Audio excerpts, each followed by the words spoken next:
ಅಶ್ವಿನ್ ಅವರು IPLಗಿಂತ ಮುಂಚೆ ಮಾಡಿದ ಈ ವಿಡಿಯೋ ನೋಡ್ಕೊಂಬರೋಣ ಬನ್ನಿ, ಆಮೇಲೆ ಮಾತಾಡೋಣ. ஓம்கார்னு ஒரு பேர் சொன்னாங்க, இன்னொரு பேர் மறந்துட்டாரு, பிரஃபுல் ஹிங்கே. ஓகே ஓகே, ஐபிஎல் ஒரு முக்கியமான விஷயம் என்னன்னா இன்ஸ்விங் போடுவாங்கல்ல நியூ பால்ல, அது ரொம்ப குரூஷியல். அவன் ஓடி வந்து ஒரு 130ல விதர்பாக் சூப்பரா போட்டிருக்கான், நல்ல இன்ஸ்விங் போடக்கூடிய ಎಬಿಲಿಟಿ இருக்கு. I have a feeling Sunrisers might use him very well.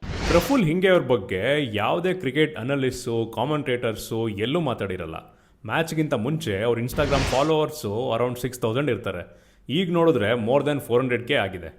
ಆದರೆ ನೀವು ಅಶ್ವಿನ್ ಅವ್ರ ಯೂಟ್ಯೂಬ್ ಚಾನಲ್ ಫಾಲೋ ಮಾಡಿದ್ರೆ ಗೊತ್ತಾಗುತ್ತೆ, ಅಶ್ವಿನ್ ಅವರು IPLಗಿಂತ ಮುಂಚೆನೇ SRH ಪ್ರಿವ್ಯೂ ಮಾಡಬೇಕಾದ್ರೆ ಪ್ರಫುಲ್ ಹಿಂಗೆ ಅವ್ರ ಬಗ್ಗೆ ಮಾತಾಡಿರ್ತಾರೆ, ಹಾಗೆ ಅವ್ರು ಹಾಕೋ ಇನ್ಸ್ವಿಂಗರ್ ಬಗ್ಗೆನೂ ಮಾತಾಡಿರ್ತಾರೆ. ಅಶ್ವಿನ್ ಅವರು ಇದೊಂದೇ ಅಂತ ಅಲ್ಲ, ನೀವು ಅವ್ರು ನೆಟ್ಸೋ ಪ್ರೀ ಮ್ಯಾಚ್ ಶೋ ನೋಡಿದ್ರೆ ಗೊತ್ತಾಗುತ್ತೆ ಅವ್ರ ಕ್ರಿಕೆಟ್ IQ, ಅನಾಲಿಸಿಸ್, ಅವ್ರು ಹೇಳೋ ಟ್ಯಾಕ್ಟಿಕಲ್ ನ್ಯೂಯಾನ್ಸಸ್ ಎಷ್ಟು ಆಕ್ಯುರೇಟ್ ಆಗಿರುತ್ತೆ ಅಂತ ಅಂದರೆ, ನನ್ನ ಪ್ರಕಾರ DK ಅವ್ರನ್ನ ಬಿಟ್ಟರೆ ಅಶ್ವಿನ್ ಅಷ್ಟು ಗೇಮ್ನ ರೀಡ್ ಮಾಡಿ ಅನಲೈಸ್ ಮಾಡೋರು ಯಾರೂ ಇಲ್ಲ ಅನಿಸುತ್ತೆ.